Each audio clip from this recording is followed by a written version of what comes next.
Hey, This Rick, why don't you start conference will recording? now be recorded. What was that, Jake? Nothing. I was just being a wise ass. I was just saying, why don't you start recording, Rick?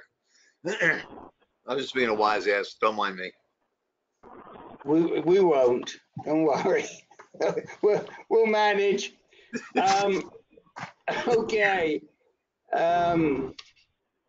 Yes. If you didn't, if you weren't here right at the beginning, and anybody has any advice to Jake on how to get his real ID, then you can send him a note afterwards. They're making him crazy. I haven't been through the process yet, so I look forward to that. Okay. Do you have your real ID, Peter? You mean a driver's license that's official? Yeah. And you had to I've provide all. got I've got a passport. You have to provide a bunch of forms: birth certificate, passport. You know, there's several forms you have to provide to get a real ID. And here in Maryland, they do it through the MVA or Maryland or Yeah, right. Yeah, here I think you have to do it by the end of the year. The driver's license thing, right? It's got to be something that's TSA approved now. Right. But you can get on a plane with a passport, though. You don't need a driver's license. Okay. That may change. I don't know. All right. Enough. Sorry, I shouldn't have opened it up again. All right, let me tell you who I see on the call. Jake, Len, Dennis, Les, Jim, Jay Curran, Sylvester, Peter, and Larry Fish. Did I miss anybody? Okay. So we're all old friends, so let me dive right in and see who would like some time tonight, and we'll go from there. Jake, anything for you? Nothing for me. Does that mean we still don't know when the Axumin scan is? That's correct. Still have not heard. Okay. Len, anything for you tonight? Nothing tonight, Rick. Okay, Dennis, how about you? I'll give you a 1-minute update on my disappearing doctor issue that we talked about last week. Oh, yeah. Okay. You could make it longer than 1 minute because it looks like we're going to have plenty of time tonight, Dennis. Okay. Les, anything you'd like to talk about tonight? I don't think tonight, maybe next week. Okay. Thanks. Jim, anything that you'd like to review? Maybe one or two things. Nothing too deep. Okay. Jay Curran, anything for you?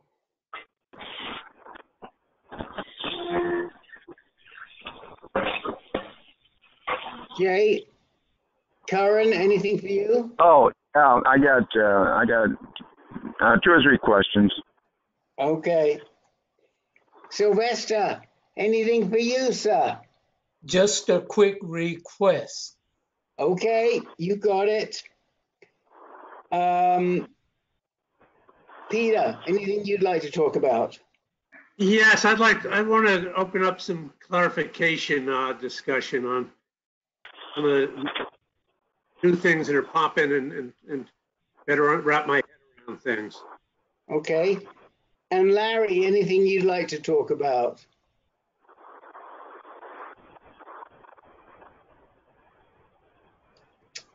Mr. Fish, did you step away? You might have done. Okay, well, we'll come back to Larry. We'll come back to Larry when he when his microphone opens up. Hey, Oh, I didn't step away. I had that camera thing, the wrong setting, and it wouldn't unmute me. So I'm unmuted, and I'm okay tonight. Thank you, Rick. Are you sure? Nothing to talk to us about. Okay. I could talk about anything, but nothing really forefront right now. Okay. Well, the flavor of the night is real ID. So, you know, if you have anything to talk about with respect to Real ID, then you're welcome to contribute. Okay.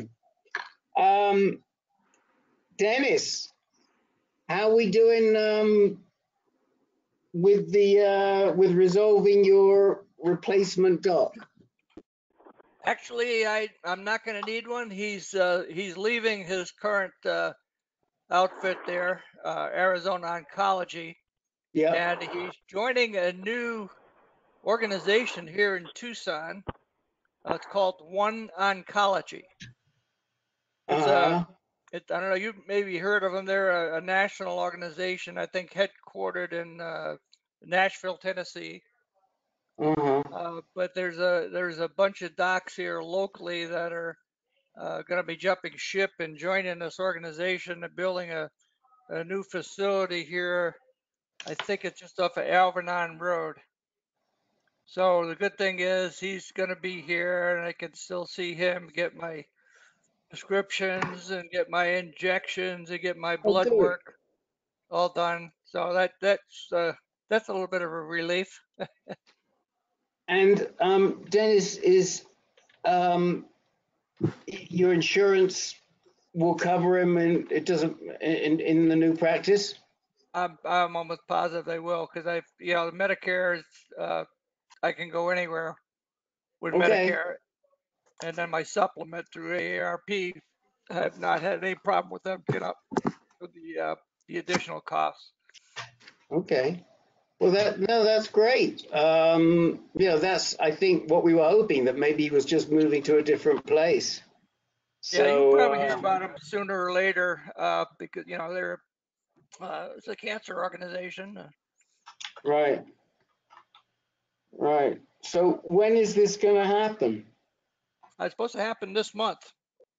Matter of fact, when I saw him at the end of May, they were talking about June 2nd or 3rd, it's just today, being able to take calls from their, I think they have a temporary facility that they're inhabiting, but they're going to be plans to build a new one. Oh, okay. Okay. So yeah, I've switched everything over prescription wise. The other thing he did for me was change my prescription on the prednisone to once a day dose of 5 milligrams instead of the twice a day 2.5 milligrams. And I switched to that and have not noticed any issues, any difference. In fact, I may be sleeping better. I've slept pretty well in the last few days, and I just started taking it in the morning. So don't know if that has anything to do with it, but it was kind of getting cumbersome to have to take it twice a day. Especially if I'm out during the day someplace, you had to take it with food. Right. And I was trying to be prompt with the timing and trying to keep the timing the same time every day, and with taking it at breakfast and then taking it at lunchtime. So now I just take it at breakfast of 5 milligrams. Okay. Well, I mean, that sounds. Anybody else have any issues taking their prednisone? And how else have you taken it? Is there anyone else who's? I know, Len, you had some experience when you were on Zytiga for a while, correct? I was, yes. And just in general, anytime you take prednisone for any reason, there's a strong probability that you could be dealing with insomnia. So it's good, Dennis, that you switch to just one morning dose, less likely to affect your sleep. Good. Well, this is Jim Ward. That was actually one of the questions I had for this group. So, I started Zytiga in March, and what my oncologist prescribed was 2 5-milligram tablets by mouth every day with breakfast. So essentially, I've been getting 10 milligrams and I started reading the literature on Zytiga originally because of elevated liver enzymes. But then I read it, and it seemed like it said that if you're castrate sensitive, then it should just be one 5 milligram dose. And I asked Dr. Korn about that, and he said that's what they do down at MD Anderson, is they just do 1 5 milligram of prednisone. So that was my question is am I overdoing it here, and what are the risks of taking 10 milligrams a day versus 5? So, I think the problem is the following, that when they did the original abiraterone trial, I forget what it was called. The Stampede? Yeah. I think the Stampede was the original one. I forget. Len may remember. It was done with 5 milligrams twice a day. And since then, most docs have figured that you don't need 5 milligrams twice a day, that you can do fine on 5 milligrams either once a day or twice a day, as you heard the discussion just now with Dennis. Now, it's a bit above my pay grade to tell you what the difference is in terms of side effects, but I think we would all agree that the less steroids you can take, the better you are, especially if you're successful with this drug and you are going to be on it for a long time. And we've known people who have had significant success and have been on it for a very long time, like 4 years, and they have had issues from the prednisone eventually.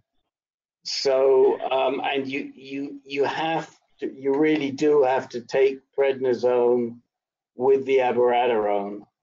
You can't get away without taking something to replace the cortisone. So let me pass this along to a couple of to Len and anyone else who's taken Zytiga. I took it all last year. Go ahead, Len. Peter first, and then Len. Go ahead, Peter. Okay, I took it all last year, and I was asked to take 5 milligrams a day, and I took it in the morning. For most of the year, because you're supposed to take the Zytiga an hour or 2 hours before you eat anything or something. So for the longest time, for most of the year, maybe 9 months, I was waking up at 4 in the morning. Whenever I got up to pee, I just wolfed down the Zytiga, and I took the prednisone at the same time. And then I read that you're supposed to take the prednisone when you eat. So I delayed it and took it with my other pills when I ate. But I didn't notice any difference. And I slept fine, didn't notice any difference. And I really don't notice too much difference now that I'm off of it. And the other way around, Peter, you take Zytiga with food? No. You can now they say you can take it with food, but they told me take it before you eat anything, like an hour before you eat, something like that. With a meal. Right. If you take Zytiga with a meal, you need a smaller dose, much smaller dose, because you absorb the Zytiga through your liver. So you can use a much smaller dose. I think it's 25% of what you would need if you took it before your meal. And Peter, did you say you were taking 5 milligrams a day? Yes, 5 milligrams a day, first thing in the morning. Okay. Len, what's your thoughts here? I don't have anything to add to what you've already said, Rick. I agree with all of your points. I I think originally you are correct that it was 5 milligrams twice a day, but that many oncologists have scaled that back to 5 milligrams once a day. And I suppose it wouldn't hurt anybody to try that and see if there are any side effects as a result. I think cramping and possibly some fluid retention might result if the dose is too low.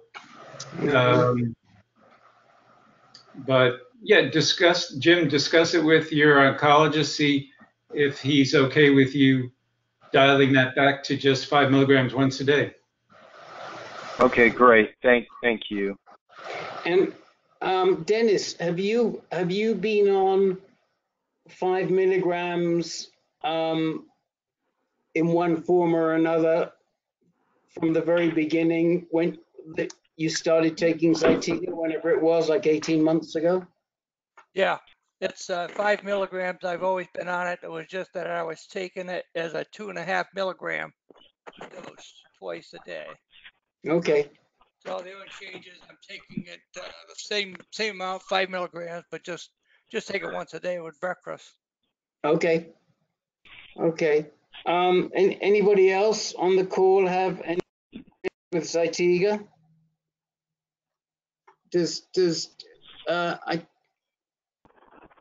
Jay Curran, have you used Zytiga? Yes, I did. I think they started out with 10 milligrams. They said after a couple of weeks, if things are going well, they'd cut it back to 5, and they did do that. And I don't know if I got down to 2.5 before I stopped it or not, but that was my experience. One fellow that I know, and Dr. Agawa was my doctor and is my doctor, and he had Dr. Agawa also at UCSF. That person was told that he could take a smaller amount, maybe a fourth of what was recommended, if he ate it with a bagel and butter, because it absorbed better that way. Right. That's this whole concept about taking your abiraterone with food, which has been actually clinically tested and seems to work just fine, but it hasn't gained a lot of traction because obviously the drug companies aren't too big about it. So they'd rather sell more drugs. You know, what could you say? So, you know, Jim, I think that if you're going to stay on the abiraterone, which, you know, is looks like a strong possibility, then you might want to talk to the docs about you trying a lesser dose, a smaller dose of prednisone based on the experience of these guys. Yeah, well, frankly, between this group, the consensus of this group, I think it's kind of unanimous. But that and Dr. Korn down at MD Anderson saying that that's kind of their default is 5 milligrams a day. I feel like I've got to talk to my oncologist about it. So, thanks everybody. Yeah, and you know, from what Dennis is saying and what Peter is saying, try it once a day. Len, were you taking it once a day or twice a day? You know, Rick, I was just looking for my old script to see which dose I was taking. I'm looking for it now. I'll let you know in a minute. Okay. All right. And I would add this. I don't know that it makes a difference, but I'm looking at my pill bottle, and it's just to take 2 tablets every day with breakfast. So I'm not even like spreading it out. I mean, I'm taking 10 milligrams all at once, in the morning with breakfast. I mean, okay. So not only is it arguably too much, it's like it's all concentrated all at one time. So anyway. Yeah. Now the only thing is, and this is really important, if you cut it back from 10 to 5, you may need to titrate. In other words, don't go straight from 10 to 5. Okay, so sort of taper it. Yes. Wean, and you need to talk to your docs about that, because people can be really sensitive to prednisone. And if you cut your dose too rapidly, you can have some pretty nasty side effects. And I know people that have, especially when they've gone from taking it to stopping it. So, for example, when you stop your prednisone, you have to wean yourself off of it. So if you are going to, and sometimes even the very best doctors forget to tell you. I know of one situation with one of the best GU medocs in the country, who shall remain nameless, and who I would refer to in a heartbeat. And he in his office forgot to tell this guy that he had to wean off. And he finished up losing 40 pounds and being pretty sick. Because his adrenals got so messed up. And so, you know, we always tell people on this call, in this group, that if you're going to come off of it, off prednisone, come off really slowly, or if you're going to change the dose, make sure you consult with your docs. Okay. So Rick, I just checked my original script, and the script was for 5 milligrams twice a day. And that's what you were taking, huh? That's what I was taking. I suspect that's what was in the package insert, and that's how they ran the original trials that led to FDA approval. But we know many guys who've dialed that back to 5 milligrams once a day, and they're fine. So less is better. Right. Okay. Let me just finish up with Dennis. Dennis, was there anything else that you had on your mind that you wanted to talk to us about? No, that's it. I just wanted to let you know that basically my doc is going to stay in town here, so I don't have to be searching for another alternative. Thank goodness. Okay, excellent. And Jim, did you have any other questions you wanted to talk to us about? Well, I guess you know, I'm about to start this radiation therapy in about a week. So I've got this simulation, or this sim session, coming up, and I guess my question to the group is, I'm scheduled to do it here at the University of Kansas. And you know, as some in the group know, I've kind of been consulting with Dr. Korn down at MD Anderson as sort of a second opinion, quarterback, whatever you want to call it. And I asked him, you know, I asked him if he really thought it would matter if I got it done here versus at MD Anderson. And you know, he's a pretty objective guy, and his kind of take on it was, you know, it's not like some surgical procedure where you may want to, you know, go to the best. That it's just using equipment and machines at different settings. So kind of the long and the short of it is, he didn't see any real. He wasn't lobbying for any real potential advantage or benefit to going to, you know, one of the best cancer centers in the country. But I just wonder if anybody else has any thoughts about, you know, whether or not I should go down there and get it done down there. Obviously, there's a lot more, you know, logistics are more involved, and I'd have to live down there for 2 months. So it's not something I'm necessarily eager to do. So if anything, I'm just looking for people to say, yeah, you know what, if it's just radiation therapy, maybe it really doesn't matter. Well, one thing I can tell you, which I'm sure you, when Ken Anderson went through the same process, he did it locally too. He didn't do it in Houston. He did it. He got the debulking done in Phoenix. Now, for whatever reason, there seems to be a possibility that there could still be some of the tumor left. I don't really understand how that came about, and it's probably not worth going after it. We discussed that last week, last Tuesday. But that's sort of my input. Who else is there anyone else who's debulked their primary tumor?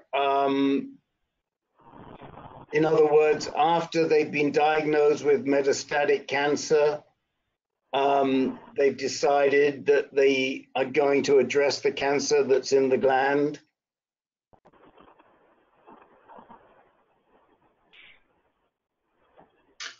Jim, when you say you have metastatic disease, are you talking about lymph nodes or bone mets? Lymph nodes. Just lymph nodes. Pelvic lymph nodes? Yeah, there's one that's a little further up.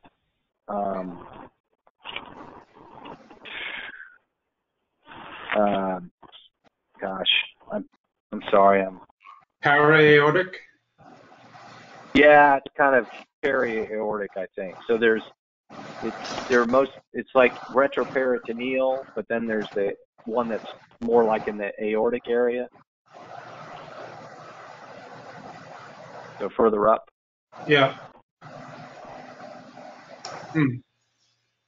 Yeah, that one they don't typically go after as part of the initial radiation of the prostate and the pelvic girdle. Peter can talk to you about what he went through. He had a separate proton beam treatment of para-aortic lymph node involvement.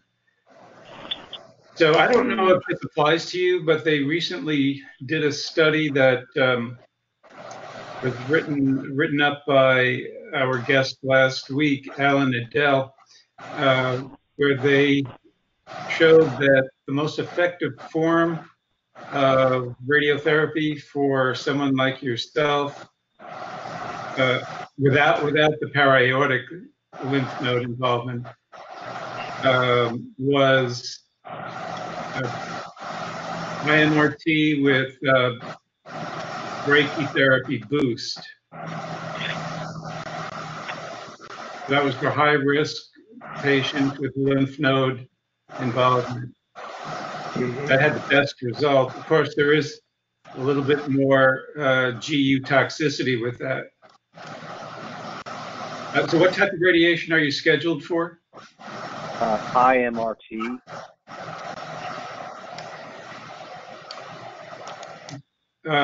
Just IMRT. Correct. Although you make a good point. I mean, maybe, I don't know, maybe I get IMRT for the prostate and the lymph nodes in the pelvic girdle, and then maybe I try to get separate proton treatment of that upper lymph node. Is that a thought? Well, I think the thought is that maybe you get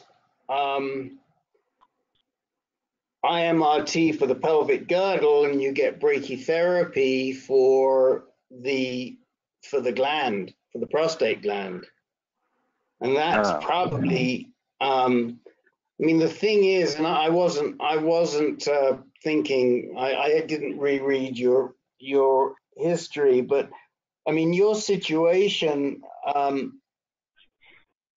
Where you have lymphatic involvement, but you don't have any bone involvement, Jim. Yes. It's sort of an in-between. And I think it definitely makes sense to debulk.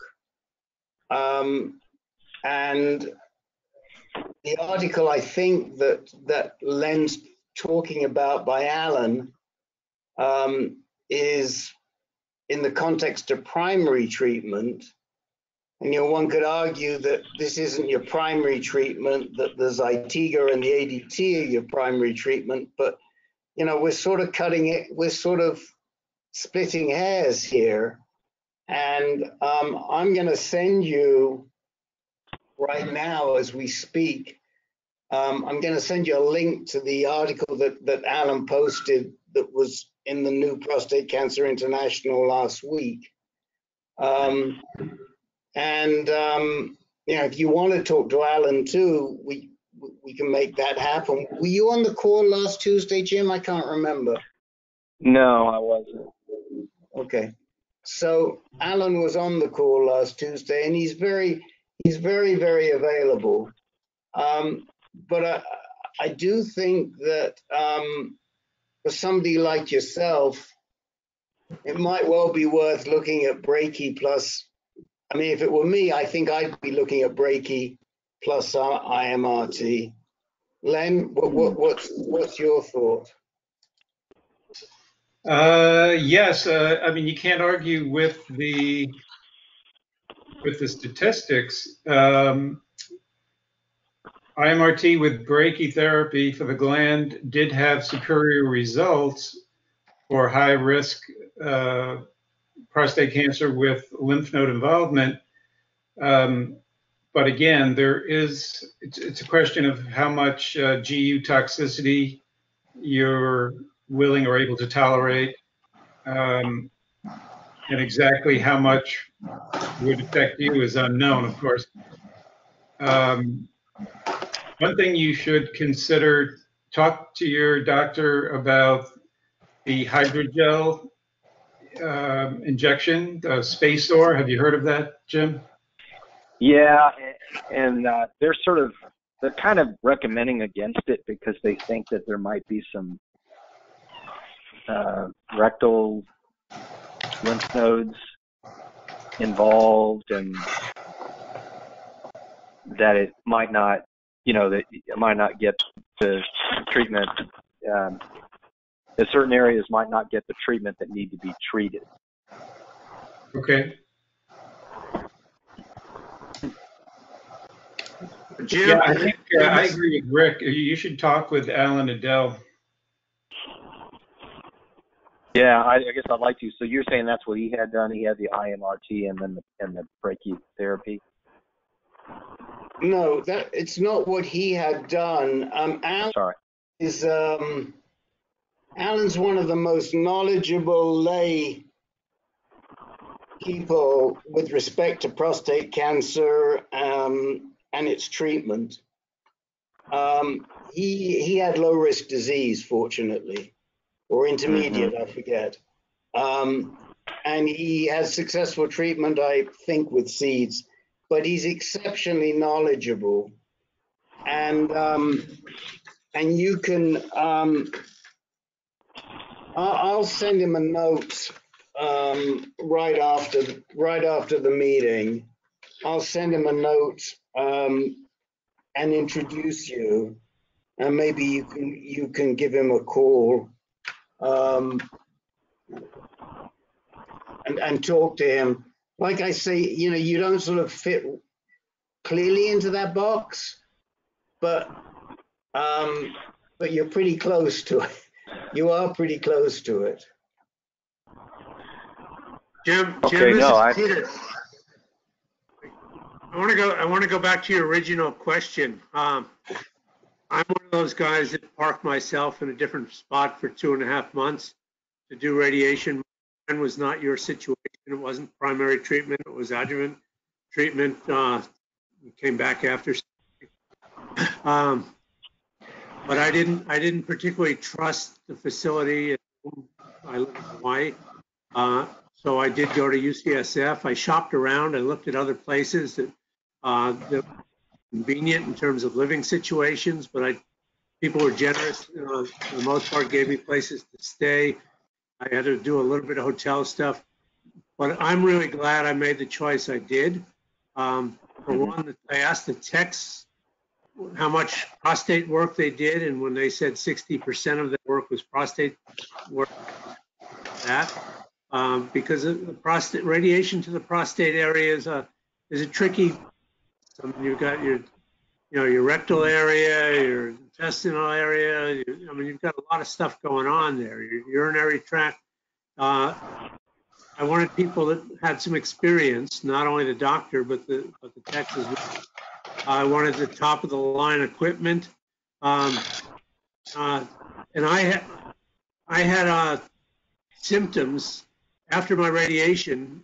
I had to hang around the hospital I had early morning radiation, but I had to hang around for about 3 hours or so until my blood calmed down. Every 10 minutes I was in the bathroom urinating. And I didn't. I was glad I was in a comfortable place, and they made me feel at home, and I didn't have to race out and jump in the car and drive somewhere. If you're talking about a University of Kansas or something, I'm sure they're a very good facility. Should be a different situation, but I'd make sure you're comfortable with the experience the radiation oncologist has, and the techs have, and the whole facility, just to make sure it works for you. All right. Well, no, I appreciate you sharing your experience, Peter. It's a big, yeah. I mean, you only get one shot, right?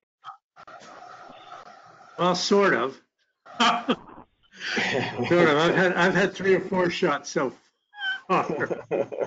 Oh, wow. Okay. Well, no, mine came back, as Len alluded, in my last experience, proton beam radiation to two metastatic lymph nodes in my abdominal area. I chose to do proton rather than SBRT on those, and hopefully I'm going to get some longevity out of that. Yeah. I'll tell you what, it's overwhelming. There's just so many tweaks and options, and it's hard to know what's the right thing to do.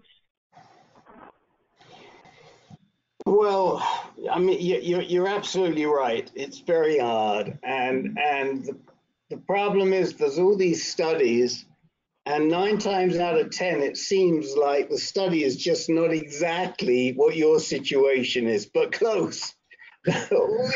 all these studies are sort of almost you, but they're not quite you. And you read this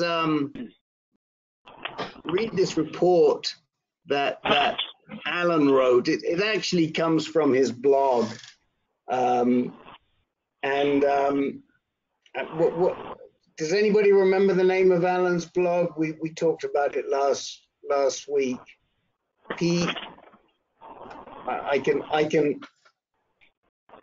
hold on a minute, and I'll tell you the name of his blog. And so you can also look up and see what else he's written on this on the blog. The blog is called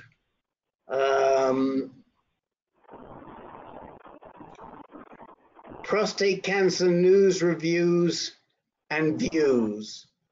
And I'll give you the website. It's you have a pencil there? Yeah. Okay, it's https://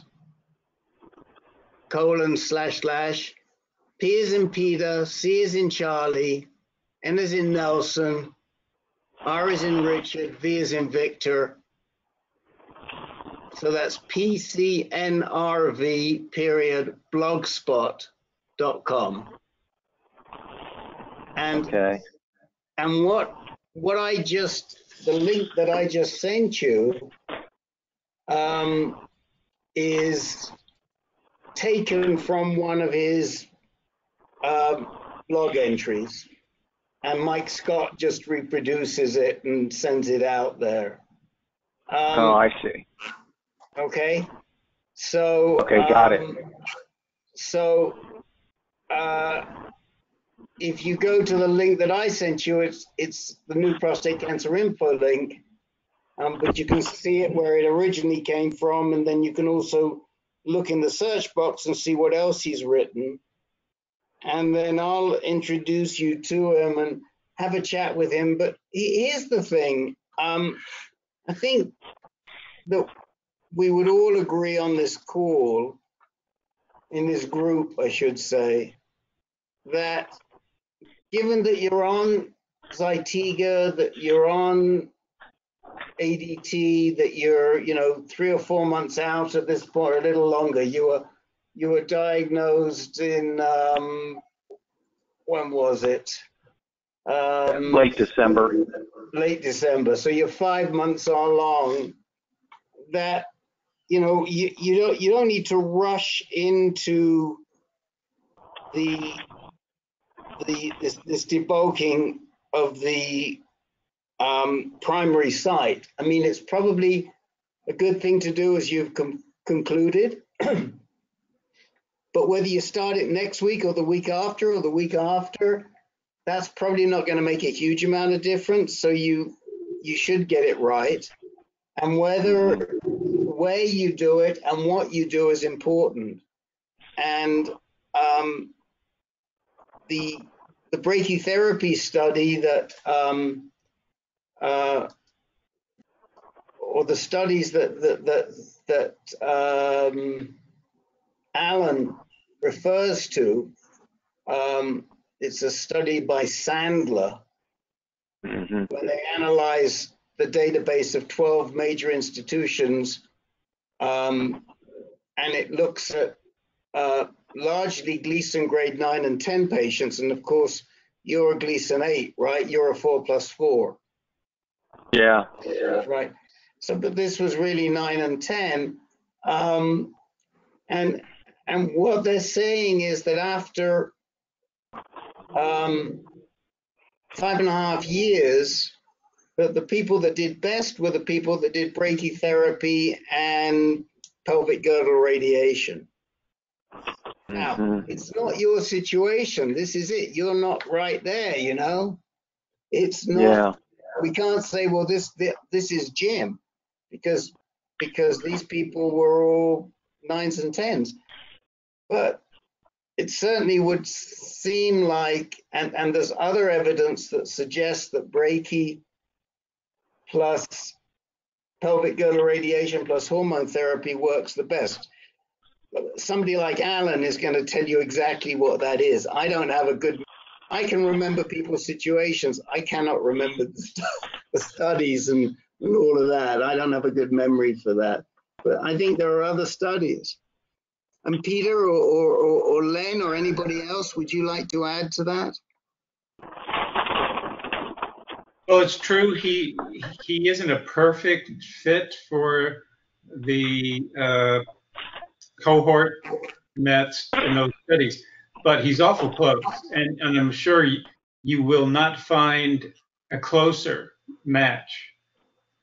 And I wouldn't worry about the fact that you've been on hormone therapy for 5 months or whatever it was, because all of those guys were on hormone therapy anyway. And they usually give you hormone therapy before, during, and after radiation therapy. So that aspect of it is fine.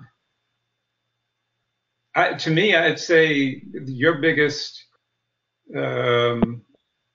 difference is that you have that para-aortic lymph node involvement, and I don't believe anyone in the trial had that. But that's something you could address at a later point, as Peter did successfully. The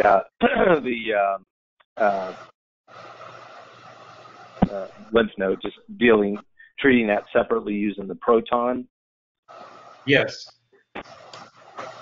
Yeah, I doubt that they would do that at the same time. Wouldn't you agree, Peter? They wouldn't be doing IMRT, brachy boost, and the proton beam.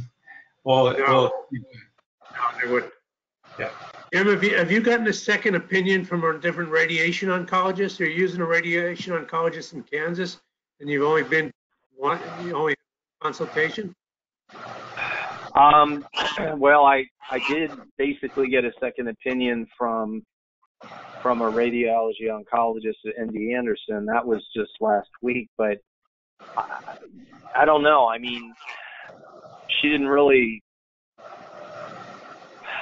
go into a lot of detail, to be honest with you, about like what the plan would be if she were in charge. I mean, yeah, I would sit down with someone and ask about things like breaking and whether it's appropriate in your situation or not.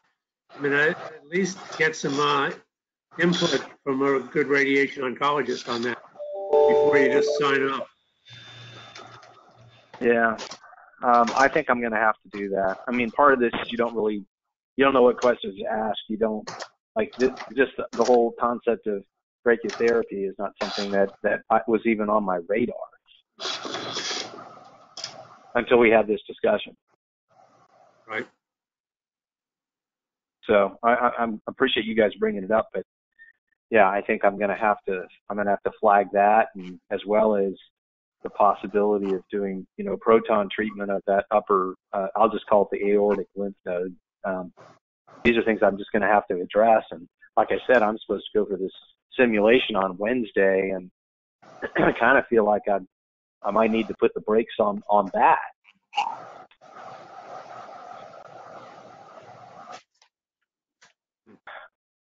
Well, I don't want to monopolize it too much. The other thing I'll say is, down at MD Anderson, they mentioned these fiducial markers, and my radiology oncologist at KU had never mentioned those to me before, so I don't know if that's standard protocol or not, but it sounds like it makes sense to do those. It absolutely is standard protocol. Yeah, I was just asking, that's what I was just asking. What equipment are they using? I mean, they should be using either fiducial markers or or transponders or something they should be using as markers. And if they're not, then it suggests the equipment that they're using is old. So either fiducial markers or transponders. Right. Right. Now, I'm not sure that would be certainly for yeah, no, that would definitely be for the pelvic girdle radiation, because that's what I had, pelvic girdle radiation, and they put in fiducials. I don't know, with SBRT, do they use fiducials or not? Do we know? I don't know for sure, but I would think yes. Okay. Because the fiducials are just meant to help the computer keep track of prostate movement. But anyway, I don't think he's having SBRT, which I don't believe there are many radiation oncologists who would use SBRT for disease that is in the pelvic lymph nodes. Yeah, I'm supposed to be getting IMRT. IMRT, that's more usual. Right, but they're also going to debulk the gland. So he's getting, Jim, I'm assuming that you're getting radiation both to the pelvic girdle and to the prostate gland. Is that right? Yeah, that's correct. Right. So the SBRT would be used for the gland and the IMRT would be used for the pelvic girdle then. Well, how many treatments did they recommend for you, Jim? Looks like it's over a course of 8 weeks. I think it's 43. Yeah, they're using IMRT for everything. Right. Yeah. And what we're saying is that these studies seem to indicate that using brachytherapy for the gland and IMRT for the pelvic girdle had a better result. Peter, did you want to say something? No, I think I've already said it. If it was me, I would, really drill down with the radiation oncologist or get a second opinion or something. I wouldn't race into this. I'd make sure you've really checked it out. I'm sure there's good people where you are that would answer these kind of questions. Yeah. Okay. Well, guys, you've armed me with some good information, some good questions, and some options that I think I really need to explore. I think, I don't know. I mean, this isn't about chickening out, from the radiation. I want to, go after this aggressively, but I feel like, just going in there and doing this so-called sim on Wednesday, I don't think it makes sense if I haven't first sort of firmed up the plan.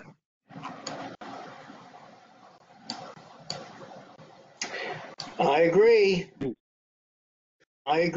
And, be sure you know what sort of equipment, if it's the new equipment, if they're using fiduciaries, if they're fiducials, if they're not using fiducials, then you want to know, well, what are they doing? I mean, hopefully they're not putting you in a mold or something like that, because that's really old technology.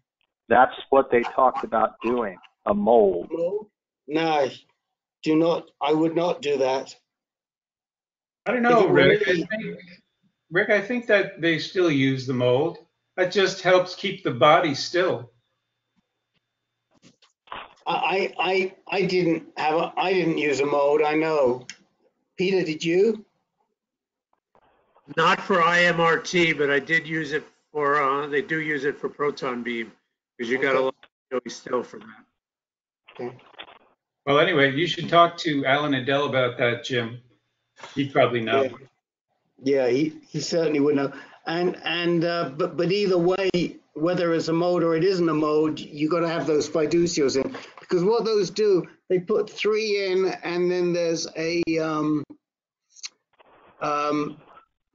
the radiation equipment has the ability to triangulate on those 3 fiducials, so it's constantly adjusting to where your body is and where your gland is and the position of your internal organs.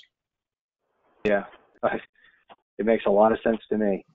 And the way the transponders are used with the Calypso machine, and what they do, it's that they reflect a beam that's thrown at them. So that the difference between the transponders and the fiduciaries is the transponders is constantly adjusting, whereas with the fiduciary it's adjusting every second or whatever it is. It's slightly more discrete, but there's no real difference in the results, I think, from the two from the Varian machine or the other machine. Okay, guys. Well, thank you. Sorry, I really didn't mean to monopolize this conversation. That's okay. No, I mean, we want to make sure you get the right treatment, and I'll fire an email off to Alan and introduce the 2 of you, and you can speak with him hopefully in the next 48 hours.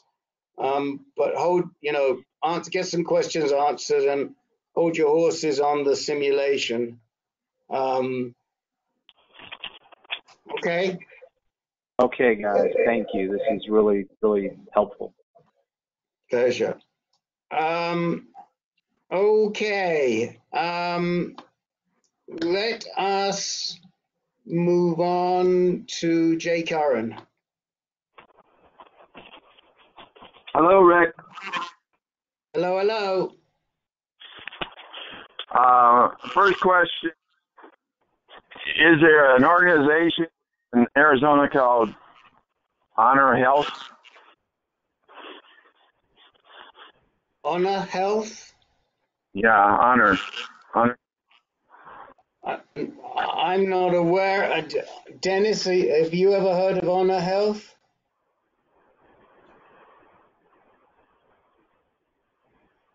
Are you with it? Oh, Dennis may have just dropped off for a second. I'm not. Okay. I mean, there may be, but I'm not familiar with them. What do they do? They may be doing trials in Scottsdale. So I left a message. I just wondered if anybody knew about it. I left a message with them.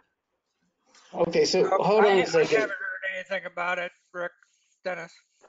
You've never heard. So there is an organization called Honor Health. You're asking if we know them. Is that the question? Yeah, right. Okay. So I've never heard of Honor Health, but what is the trial? It's LU 177, but I think that it's probably part of Vision, so I'm thinking I'm probably not going to be eligible for it. You're saying it's part of Vision? Is Vision? Yeah, is that's what Vision, they call. That's what they call the trials they're doing to get it approved by the government. And I think there's about 20 sites around the United States that are doing it. And they got about 800 people in the study. That's what they're aiming for. Well, I think what I would probably do, I can't do it right now, but you go to clinicaltrials.gov. Okay. And, have you done that? I have. Sometimes I get overwhelmed by it, but I'll do it. I'll do it. I mean, so if you go to clinicaltrials.gov and put in prostate cancer, and then I would put in Vision trial. I'm doing this as we speak, and let's see. So here we go. The study of PSMA, and it's recruiting at Honor Health Institute Scottsdale. So the answer is they're also recruiting here in Tucson. I wasn't aware of that. So the answer is yes. It looks like it is. It's part of the what you're referring to as Vision. Okay. I mean, I don't see. Yes, it is the Vision trial. Yeah, it is. It's part of the Vision trial, and it's also going on here. So if you're not eligible, if you've already checked and you're not eligible for the Vision trial, then you still wouldn't be eligible. It's just a different site. Okay. City of Hope. I heard they're running a CAR T trial. Has anybody heard of that? Southern California? Yeah. I'm trying to think where, but I heard last week that there is a CAR T trial for somebody's looking at for prostate cancer. Does that ring a bell with you, Len? No, I wasn't aware that they were using that for prostate cancer. It's an immunotherapy. Right. It had some success with other cancers, but to my knowledge, not prostate. Yeah, I'm trying to think where I heard this. It might have been in one of the interviews that I heard, and somebody said that yes, they are doing a CAR T trial. But again, my guess is with all of these, just knowing the way these trials are set up, I think there's a high likelihood they would have wanted you to do chemotherapy and a second-line anti-androgen first. Yeah, it sounds like it. And my last question, maybe be a little bit easier. Have you heard of a Dr. Decker associated with APC Biotech? And they're in India, and they do immunotherapy. All right, so let me just go back one. So City of Hope is recruiting for a prostate cancer CAR T trial. Oh, okay. All right, so let me see if I can, not for you, but for Len and others, let me see if I can put it in the window. The trial number is, yeah, I'm gonna put the trial number in the chat window right now. Send it to everybody. Okay. So there's the trial number, Len. Okay. And then there's another trial for CAR T and prostate cancer that's recruiting in Pennsylvania at the UPenn. And then there's another one in India, which is probably the one you're talking about. Oh, Maybe. no. But this is not for prostate. I don't, maybe it is. Maybe it is. Then there's one at UNC, and there's one at Moffitt. So, so let's have a look at this metastatic one at City of Hope, and let's see what the requirements are. Outcomes measures, eligibility.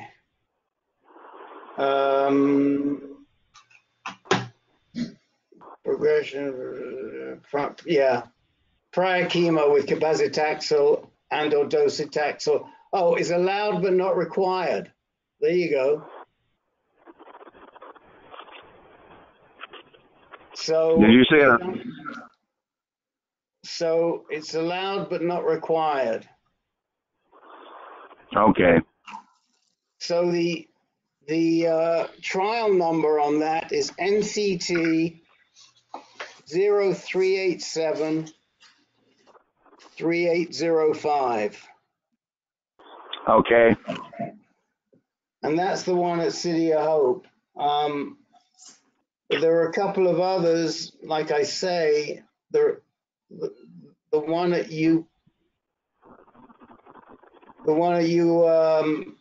UPenn is see whether they require what they say about exclusion. Such as yeah,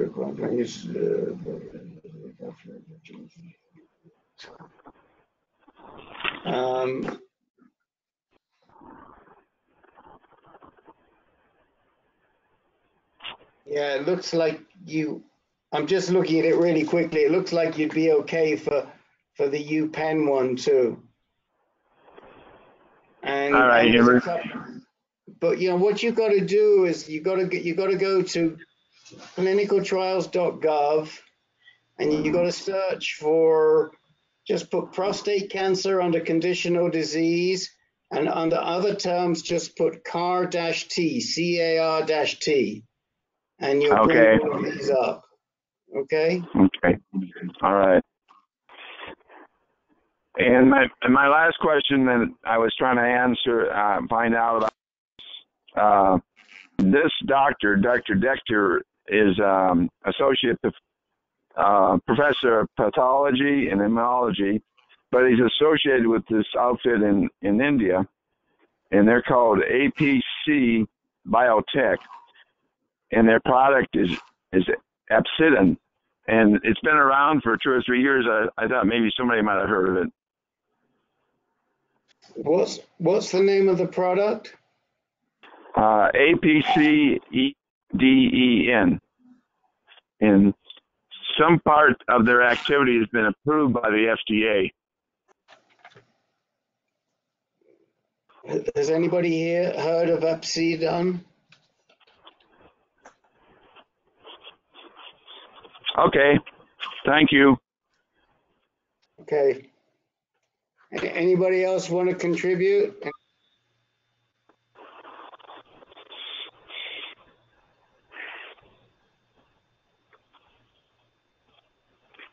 No?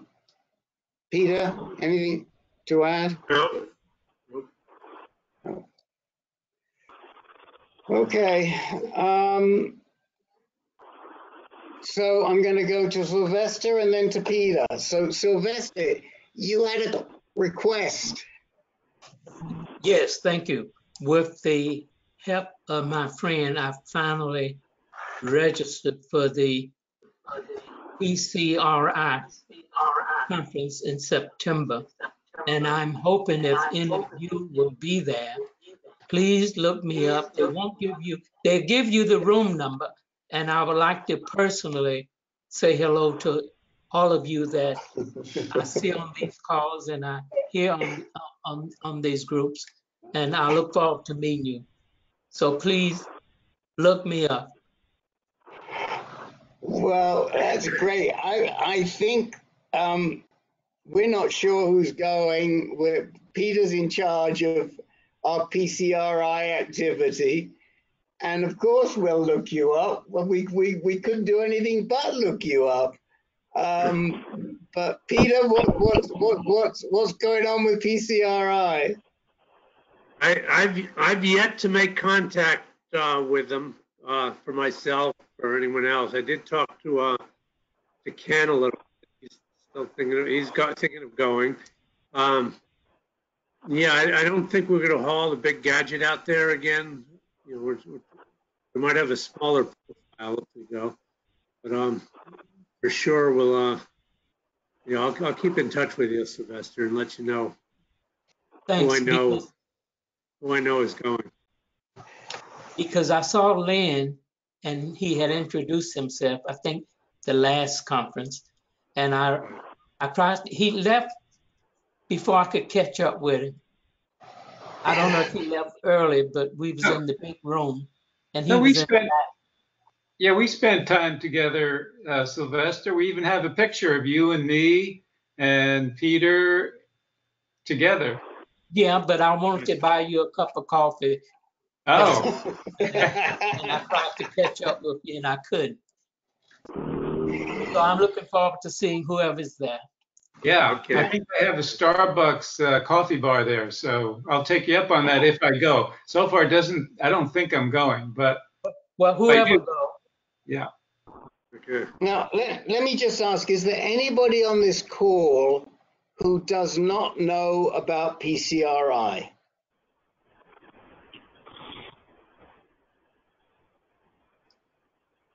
So everybody knows. This is Jim. Okay, I was wondering. So would somebody like to give just a real quick rundown on PCRI, whether it would be good for somebody like Jim Ward or who would like to do that? Peter? Sure, I'll do it. So my oncologist is part of a group of 3 genitourinary oncologists that are in private practice. They don't work with an institution like MD Anderson or University of Kansas or Chicago or something like that. They're in private practice, and I think there are many in private practice that specialize in prostate cancer. So their organization is Prostate Oncology Specialists, and they're in LA, about 20 minutes north of the airport. And they are pretty dedicated individuals. And a number of years ago, they realized that, you know, they're in it for more than just making money as doctors. So they started a nonprofit organization called PCRI, Prostate Cancer Research Institute. And they started putting on conferences that are patient-oriented. So it is doctors speaking, but they're not speaking to other doctors. They're not speaking this foreign language called doctor speak. They're trying to disseminate the latest and greatest information to patients. They get some 800 to 1,000 prostate cancer patients from around the world, mostly North America, of course. And it's held every year in early September at the LAX Marriott. And they keep the expenses to a minimum. The rooms are relatively inexpensive if you stay at the hotel. You don't have to stay at the hotel. And I'm sorry, I missed. Where do they do this? In LA, at the LAX Marriott, right by the airport. Okay, thank you. And it's held in early September. I think it's the 8th, 9th, 10th, Friday, Saturday, Sunday of every year. And they bring in about 20, 25, sometimes 30 doctors from around the world, actually, who are preeminent physicians working in the prostate cancer field. They deal with everything from low-grade disease or symptomatic type of stuff like erectile dysfunction or other kind of issues that someone might have, BP situations, to very advanced disease, dealing with chemo or all the latest stuff. So you can get a lot of information from this conference. You can talk to the doctors personally, you can ask questions. There's a lot of upfront interaction. So it's the largest patient-oriented prostate cancer conference in the world, and they keep it pretty fresh. They keep it humorous, and they keep it moving. So it's not a dry affair, and it's an great opportunity to interact and network with a lot of other people in similar situations as yourself, as well as doctors with a lot of experience. So in a nutshell, that's it. I've gone 5 years in a row. Anybody else like to say anything else about PCRI? I would like to say, when I was diagnosed, I certainly wish I had the opportunity to go to that conference, because I didn't. I stumbled onto that conference about 10, maybe 12 years after my treatment, but it would have answered a tremendous amount of my questions, especially when I was first diagnosed. And the reason I continue to go, and hopefully I won't have a recurrence, but if I do have a recurrence, I'm getting information now that will help me in the future. And I must say that the conference, although if you're a veteran, you get it free, I understand. But the conference, the charge of it is so minimal until it's well worth the cost to visit just one of these conferences, in my opinion.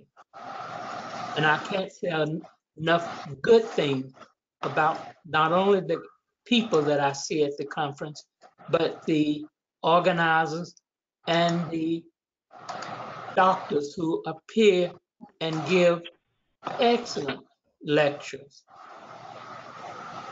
So I'm urging all, if they can attend, please do it, because I think you will be satisfied with the information you get. So this year, the advanced treatments speaker is Thomas Beer from Oregon Health and Science, who's a pretty well-known and very reputable researcher and GU Med-Onc. I'm just looking, and I put in the chat window the link for this year's conference. So as usual, Moyad and Schultz are going to be there. Moyad talks about diet and nutrition and provides the humor. But there's going to be a speaker from UCLA called Jesse Mills talking on sexual dysfunction. I'm not familiar with him at all. There's going to be Thomas Beer is going to be there, and then there's a couple of people that are going to be talking about active surveillance and BPH and surgery. But it's probably worthwhile. I mean, Klotz is going to be there talking on active surveillance, but Klotz treats everything from active surveillance to advanced prostate cancer, because in Canada there aren't that many GU med-oncs. He's in Toronto, Sunnybrook. Can I make a question? Can I ask the story. Can I ask a question, Rick? Sure. Or make a suggestion, actually. Is someone going to get the DVDs like they did last year? I think Len was able to finagle a free set and sent them around to people who are interested. And if so, I would recommend, because that's the Moyad Schultz, or Moyad and the other guy, I forget his name, who I think are the main speakers. But then they don't record the breakout rooms. Right. So I would suggest perhaps if someone is going to get that DVD, assuming they get a free copy, I would suggest going to the breakout rooms and then see the main event later on. Well, you don't get a free copy. I got a free copy because I participated in a study with Bayer. Normally you don't. Normally they charge you $150 for one set. Okay. And by the way, if Jim or anyone else wants to get an idea of what the conference is like, we do have last year's set of DVDs, so you can get a flavor of what it's like. I'll have to check. This is Jim. I'd love to get a hold of it. I'd love to watch it. Yeah. Okay. All right, Jim. I'll find out who has them now, and I'll have them forwarded to you, because whoever it is, I know they've had it for at least a month, so I should be ready to pass it on. Peter, you're smiling. Is that you, Peter? No, it's not. You don't have it. I don't have it. Okay. You wanted Peter? I know it's not Rich, because I asked him. He said he sent it on to someone else. Okay. Who? Rich. I sent it to Rich. Yeah. Several months ago, and then he sent it on to someone else, and he didn't. Oh yeah, Then it went to Ken Anderson, and then it went to somebody else. It's been passed around a bit. Yeah, Len's in charge of the logistics, so we'll get them to you. Your only obligation, Jim, when you get them, is that you have to be willing to pack them up and mail them on to the next person. Sure, that's no problem. Okay, and you need a CD player, I guess, as well. DVD. Okay. DVD. You need a DVD player. Sorry. Okay. Check. Got it. Okay. And Jim, if you want to read more about the conference, you can go to PCRI.org, and there's a banner at the very top of the website. You click on that, and it'll take you into the 2019 Prostate Cancer Patient Conference. I've actually put it again in the chat window, but I know you're on the phone, so you don't get to see that. Rick, you know who has the disc? Jerry Deans. Oh, Jerry Deans has the discs. Okay. Yeah. Okay. For those of you who don't know, Jerry Deans is vice chair of us too. So, okay. Peter, just before we come to you, we've got half an hour. I just see two things. One is I see that Paul Frieder is with us. Paul, was there anything you wanted to talk about today? No, nothing at all. I don't have anything today. Okay. Thank you. And Pleasure. And the other thing is that Jake diligently chased down APCEDEN. Is that right, APCEDEN? Did I get the name right? APCEDEN. APCEDEN. Right. Now, Jay, are you at all familiar with what this APCEDEN is?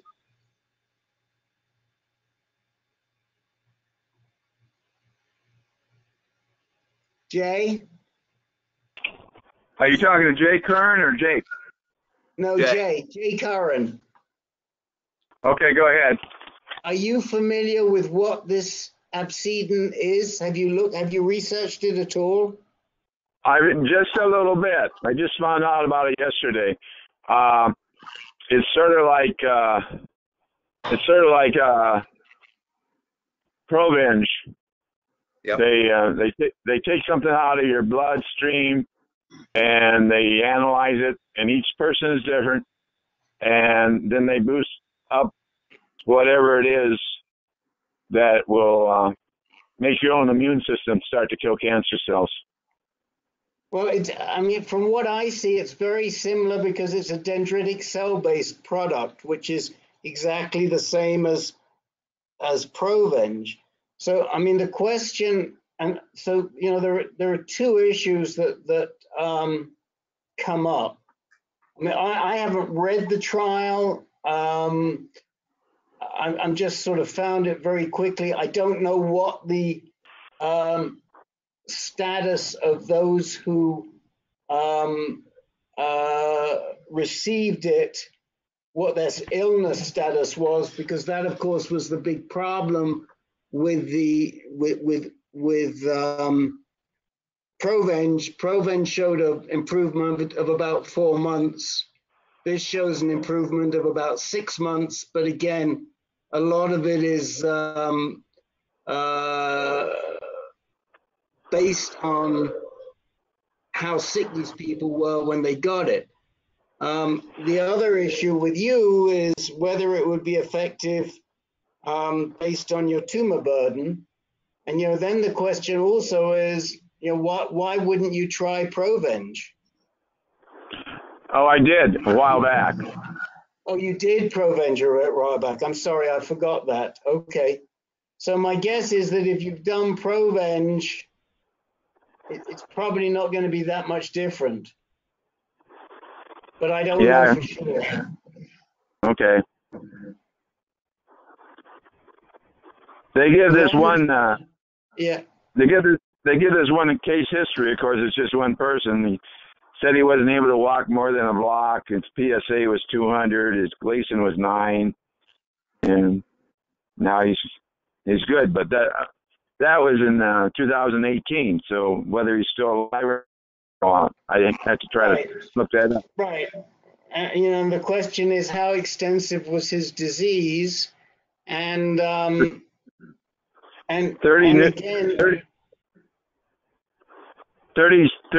tumor cells is what they said. They didn't say much more than that. 30. His circulating tumor cell count was 30. Is that what you said?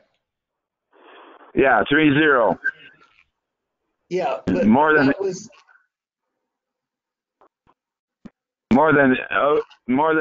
Oligio or whatever that word's OLIGA. More than that.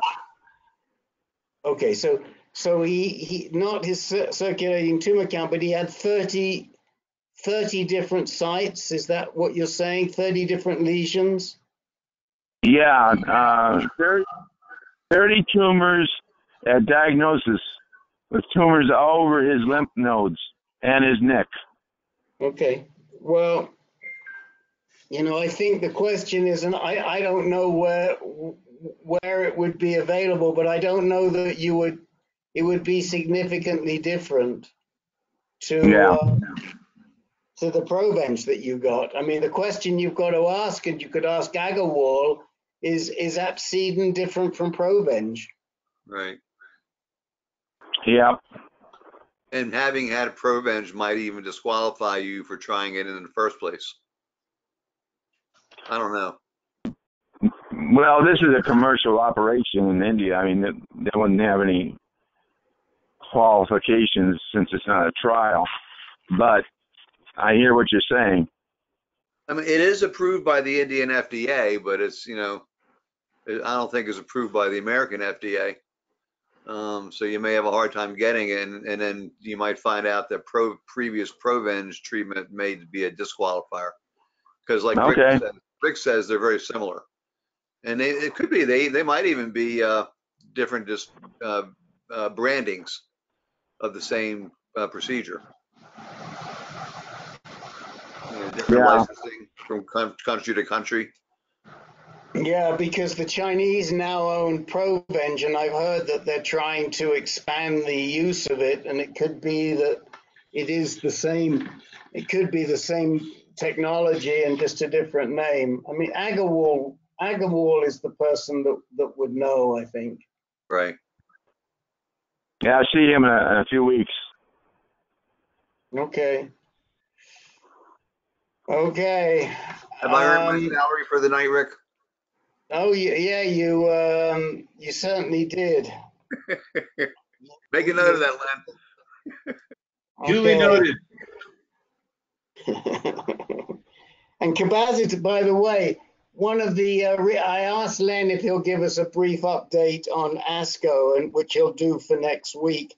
But one of the studies that came out seems to indicate that cabazitaxel is a lot more effective before enzalutamide or abiraterone. That it produces better results, significantly better results. Well, I shouldn't say significantly. It produces better results. The overall survival, median overall survival was like 37 months when cabazitaxel was used before versus 16 months. But apparently it's not statistically significant. So I'm not sure why it wasn't. Maybe because the sample size was small. 16 months seems to be like very significant. Well, that's right. So there's got to be something, there's something that isn't in there, but something that they're not saying. And that's why I asked my main man in Danbury, Connecticut, who also said to me, which I knew it's not statistically significant, but I can't figure out why when it's such a big difference. So it's got to be for reasons other than the results. Well, Rick, but I wasn't referring to cabazitaxel. I was referring to the Taxomet. Oh, that was the Taxomet. No, but that. Oh, right. I sent you two things. One was the Taxomet, and the other was the cabazitaxel. I didn't review the cabazitaxel yet. Oh, okay. All right. Well, now you know what I'm looking at. All right, Peter, you're up. Okay, this might be a longer discussion.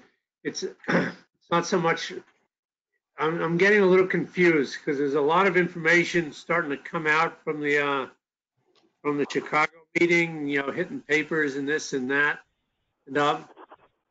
and I'm a little bit confused about ERLEADA. When it's appropriate to use it, who's appropriate to use it, what stage, what it's better for, what it's not good for. I should be up to speed on this, but I'm not. So I wouldn't mind a short discussion on what we know about ERLEADA as opposed to Andy, is exposed to abiraterone, is exposed to other treatments, and when to use it and when not to use it, and so forth.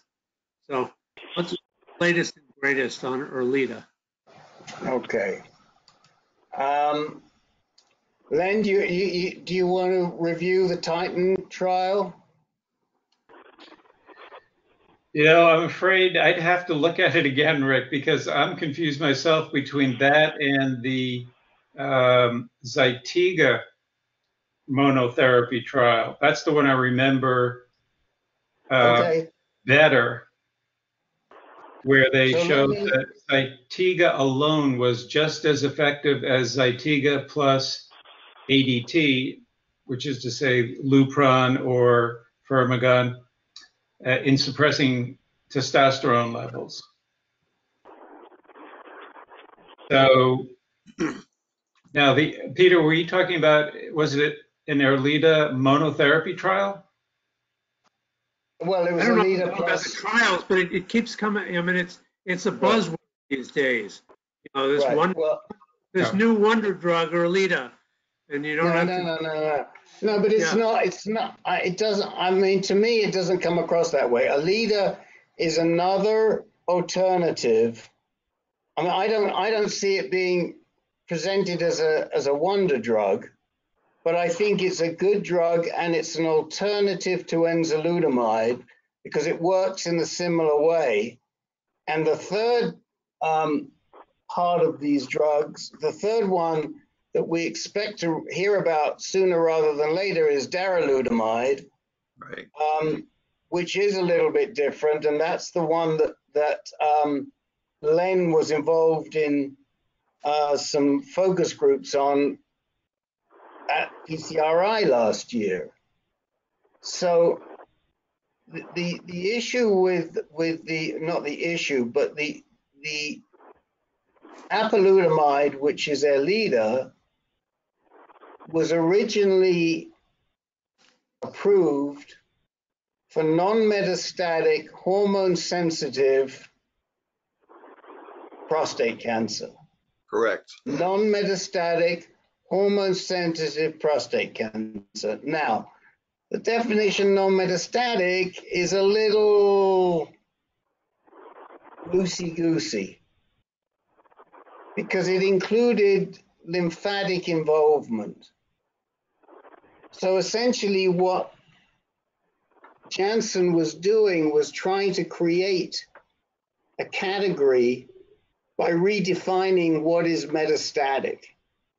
Because for many of us, we know that once you've got lymphatic involvement, it's just a matter of time until it's seen in the bones somewhere, because this disease progresses.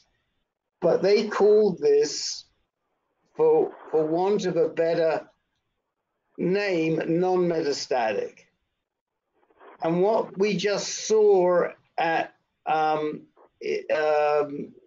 conference, at ASCO, is the preliminary results for the Titan trial, which is for metastatic castrate-sensitive metastatic castrate-sensitive disease, prostate cancer.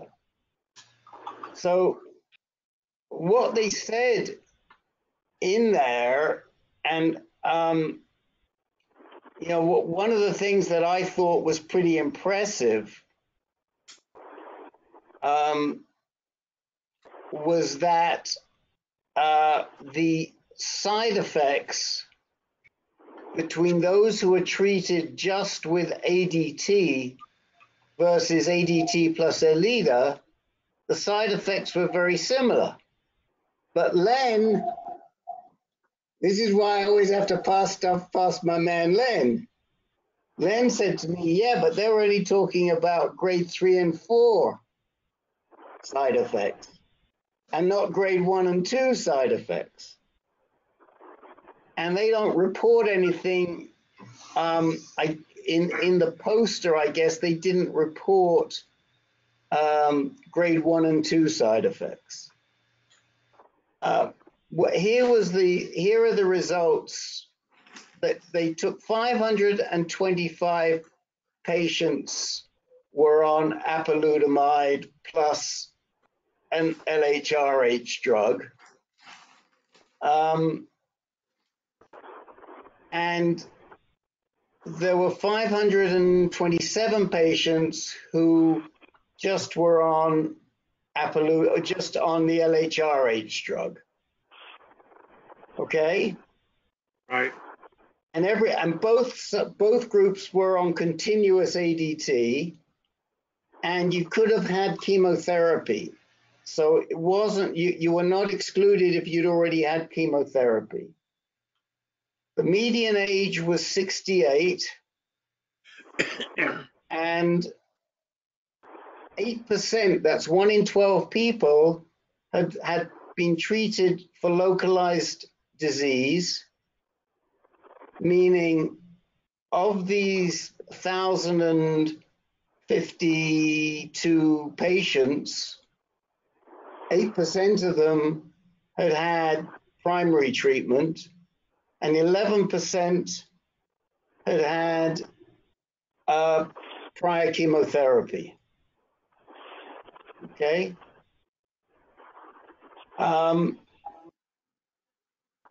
At 22.6 months,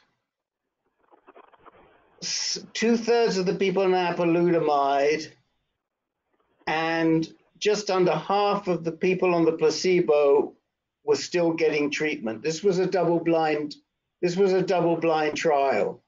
So the people didn't know whether they were taking the apalutamide or not. And what they found was that the apalutamide significantly improved progression-free survival diagnosed through screening, through radiation. That and that there was a 52% reduction in the death or radiographic progression for those people who took the apalutamide.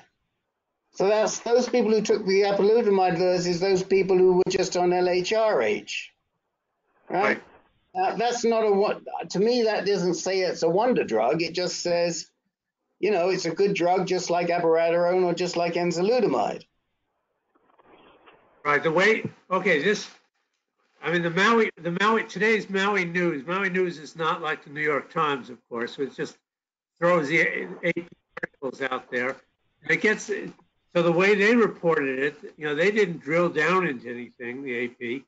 They just said the other study involved 1,052 men who were given hormone therapy with and without Erleada. After 2 years, survival was 82% among those on Erleada and 72% among those who weren't.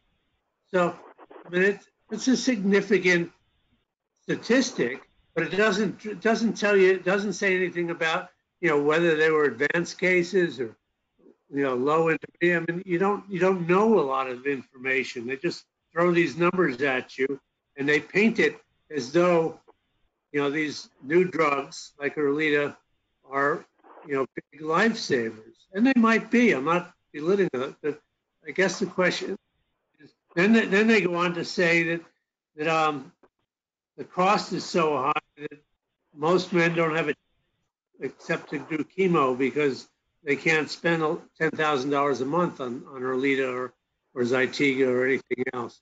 So. Yeah, but we know, I mean, look, there's a lot of stuff in there, and the problem is you don't want to read everything that you see in the newspaper. Somebody sent me an article today from the English Daily Mail saying that the newest and best thing that's out there is lutetium-177, and it's going to seek and destroy everything. But we know that's not true because we have an inside look. The first thing I would want to say is I don't know exactly what the Maui News was looking at because they may have been talking about the non-metastatic trial. Right, they're just taking things off the wire service. I mean, and condensing them. Right, but what I'm saying, Peter, is that those numbers were not released. There were no numbers released about survival. What it actually said was that. Okay, let me see. It says apalutamide significantly improved overall survival with a 33% reduction in risk of death. That's all it said. It didn't give difference in numbers because, as I recall, and correct me if I'm wrong, Len, the median overall survival wasn't reached. That was the question I called you on during the week. Right, was not yet reached in the apalutamide group. Right. I think, Rick, for Peter's sake, we could say the bottom line here is that, yes, apalutamide is a good second-line hormonal drug, but so far we've never seen any studies that say it's superior to Zytiga or enzalutamide. Right, that's the key. We need to see a head-to-head of those three. Right. I think that hasn't been done yet. But is this worth? I mean, suppose I had to go back on some kind of hormone treatment. You know, suppose my numbers start going up. Is it worth it for me to experiment and try Erlita, or should I stick with what I've done before? I mean, I'm dealing with guys here. The only information they get is from this frickin' newspaper. Ask, they're doing chemo. I'm going to meet with Jim St. James tomorrow, who's doing his 5th chemo, and he's going to ask me, about what to do afterwards. And these kind of questions come up. So what you say to somebody like Jim St. James is that there was a study done that was released in ASCO where it showed that people that took cabazitaxel before enzalutamide did way better. Now, that's not exactly him. We're back to the not exactly him, not exactly you. But the thing is, he's done his chemo before he's doing his second-line anti-androgens, and it seems like for some men, that's a very good way to go. Right. Right? And as far as whether you're better off with enzalutamide, apalutamide, darolutamide, or Zytiga, as we say, I mean, there are no head-to-heads, and there probably will never be any head-to-heads because the drug companies don't want to go head-to-head. Right.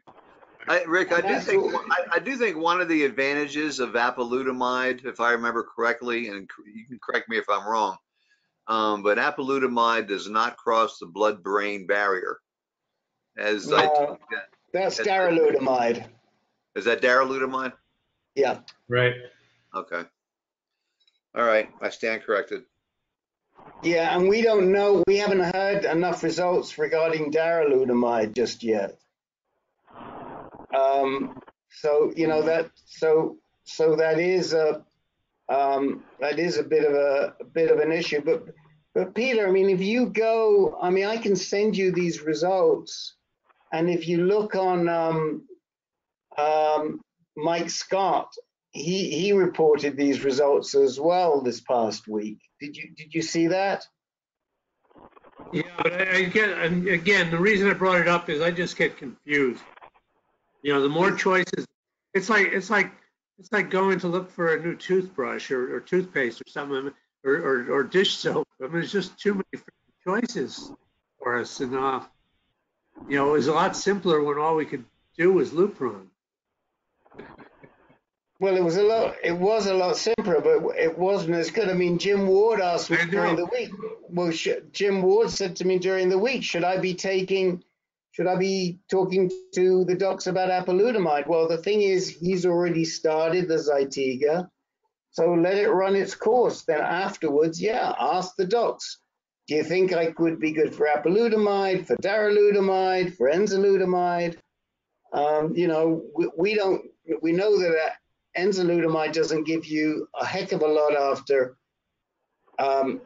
Zytiga, but we don't know much about the other two. Right.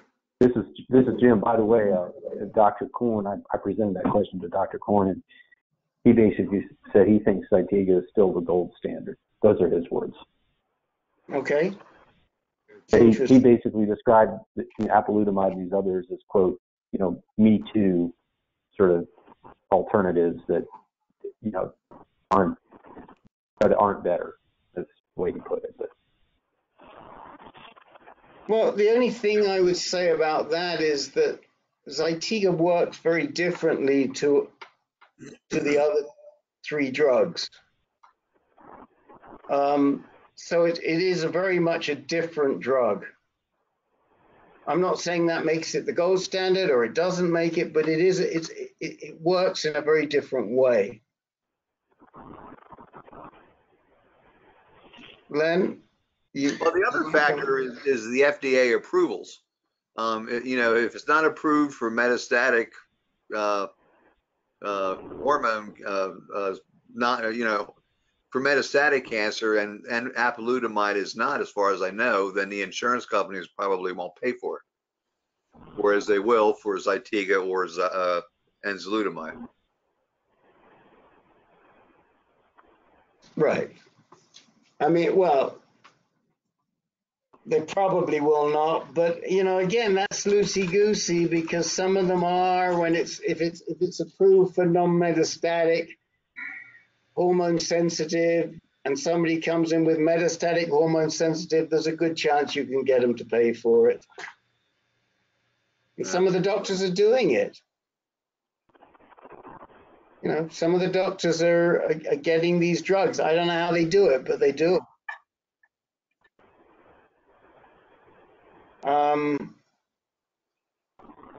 More confused now, Peter, than ever. Yeah. Well, I have an appointment. I might go to LA next month. I have an appointment with Turner. And, if I sit down with him, I might throw this at him and get his viewpoint on him. He says, because it's. Well, it seems like for marketing purposes, the drug companies do confuse us, because they're all looking for a marketing angle. We hear terms like, okay, they're using such and such drug for non-metastatic hormone sensitive, metastatic hormone sensitive, metastatic castrate resistant, metastatic hormone naive. You know, it's just mind-boggling to try and remember all that stuff. I know. I agree with you. It's a little bit, it's crazy making. Me too. And then when you start throwing in the abbreviations, it triples the effect. Yeah. Yeah, I mean, I hesitate to go against anything Paul Korn would say, but I've never seen anything that proves Zytiga is the gold standard. As far as I know, most oncologists believe that Zytiga and enzalutamide produce the same results. As Rick said, they do act differently, different mechanisms of action. But I've never heard any oncologist in any publication state that, well, this proves Zytiga is superior to enzalutamide, or vice versa. I've never seen that.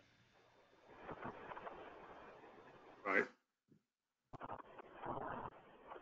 You know, and the trouble with the difficulty in interpreting what exactly this study shows on this Titan study shows is that they're comparing using apalutamide to they're comparing apalutamide plus an LHRH to just an LHRH. Well, we know that if you add one of these second-line anti-androgens, you're going to get a better result. We know that now. Right. You know, but we just don't know which one gives you the best result. And so, it's not a wonder drug. I don't know, who's characterizing it, but I don't think you've ever heard it characterized in our forum as a wonder drug.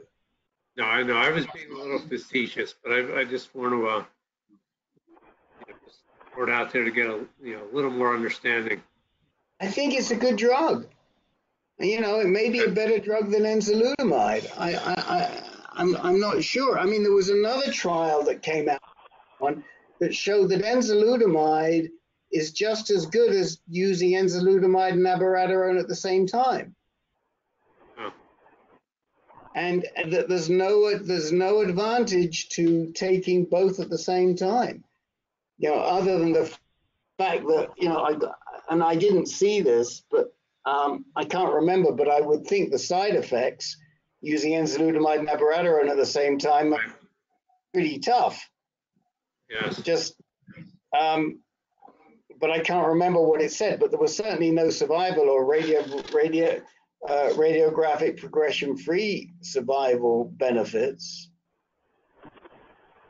So, You know, I thought that was demonstrated many years ago when they had clinical trials with combining the two agents, and they proved that they weren't better than either one alone.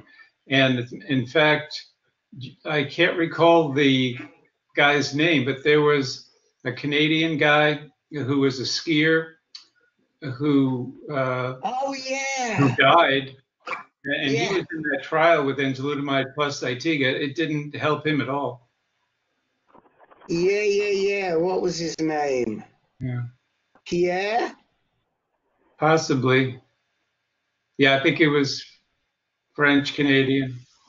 Yeah, he was. Yeah. And I remember that he got his he was getting his drugs directly from Pfizer. They were delivering them to him in Canada. You remember? Pascal was his name. Now you got me. Now I got to see if I can find his name. Paul Picard. Oh yeah, he was on Inspire a lot. Yeah. Yeah. Paul Picard. And was he on? He was on a trial with both of them. Yes. Okay. I don't know. I can't. It's hard for me to read this to read this in detail and do my other job at the same time. Double-blind trial on Zytiga. No, he was in a double-blind trial on Zytiga and prednisone or placebo. That's what he was on. That doesn't make sense because Zytiga was already approved. So why would he be in a trial, Zytiga versus placebo? Zytiga was approved in 2010. I'm pretty sure it was both, Rick. Anyway, it's immaterial. Right. Okay. Because I remember feeling sorry for the poor guy to be on two powerful second-line anti-androgens at the same time. Okay. All right. Well, I don't know. I'll look through this. All right. Well, now that we've managed to confuse everybody on this call, again, the bottom line, I think, is that head-to-head trials. I mean, what we'd like to see is something like Stampede, but with all the different drugs, one against the other, and you can't get the insurance companies to the pharmaceutical companies to do that. They've got too much to lose. They'd rather market against each other and get some of the market than lose the whole market. Right. Understood. And I think if it were me personally right now, I probably would. I don't know why, but I kind of like apalutamide over enzalutamide,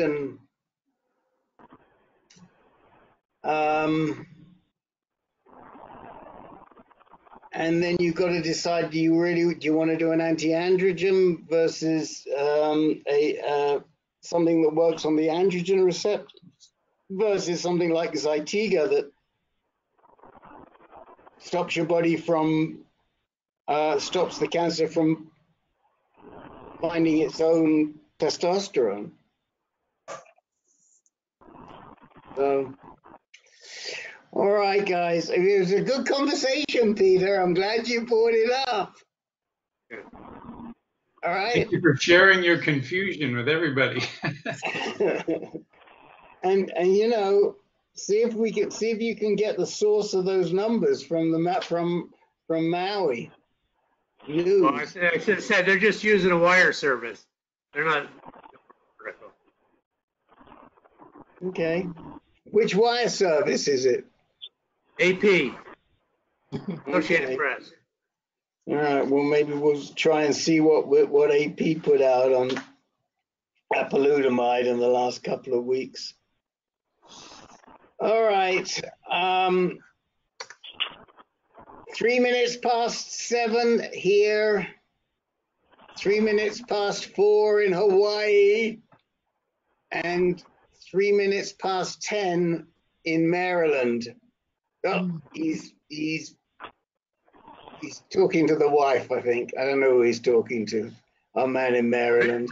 Rick, do you have 24 clocks up on your wall?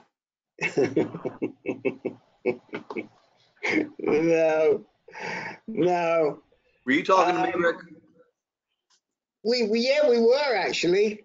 I missed it. My wife wanted to know if the call was over so she could serve dinner. What was the question? Serve dinner? It's 3 minutes past 10. What time is it? I know. Well, she doesn't get off work until like 6, so. Okay, she can serve dinner. That's all we were saying. Okay. But wait a minute. More important, what's for dinner? I don't know. All right. Surprise, probably. Okay. All right. A few crab cakes in Maryland. That would be good. That would be good. Yeah. Too damn expensive. All right, guys. Next call will be next Tuesday, the 11th. And, you know, if you need to be in touch beforehand, you know where we are. All right. Okay. Say good night. Okay. Good night, everybody. Good night, everybody. Good night. Good night. Thank you. Good night. Bye, everyone. Night.